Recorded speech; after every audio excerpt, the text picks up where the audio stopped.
बर्दाश्त नहीं क्यों करो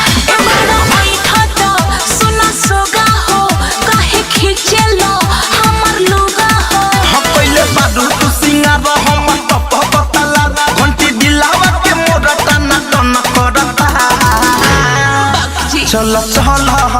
चल चल पलंगिया पर ए रानी हमर मन करता हाँ चल चल पलंगिया पर ए रानी बारा मन करता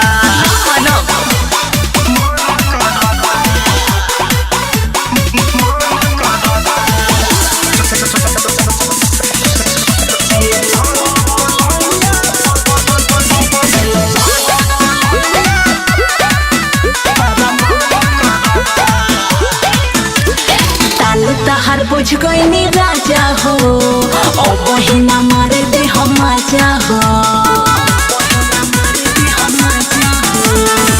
बनल बाबू तू तो बहुते कटिली मानी ना मन चले मजा ना मिली हर बुझ गई राजा हो ओ बहिना मारे दे हम मजा हो बनल बाबू तू तो बहुते कटिली मानी ना मन चले मजा ना मिली दूरी सहल ना जाता गजन करता दूरी सहल ना जाता गजन करता चल चल चल चल पलंगिया पर ए रानी बारा मन करता चल चल पलंगिया पर ए रानी बारा मन करता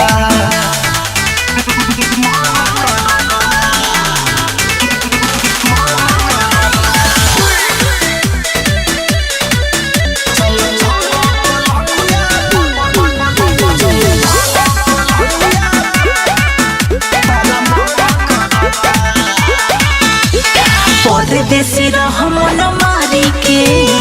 ओ बहिना नाचे दे हम साड़ी के धड़कन धनंजय के धीरे न धराता सामने भोजन देखी भूखे नया रहता परदेसी रह मन मारी के ओ बहिना नाचे दे हम साड़ी के धड़कन धनंजय के धीरे न धराता सामने भोजन देखी भूखे नया रहता हाँ बात महानवमी जज गाना गहन करता बात महानवमी जज गाना गहन करता चल चल चल चल पलंगिया पर ए रानी बारा मन करता चल चल पलंगिया पर ए रानी बारा मन करता अरे चलो ना हो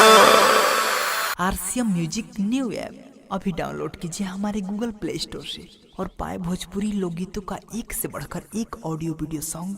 बिल्कुल मुफ्त।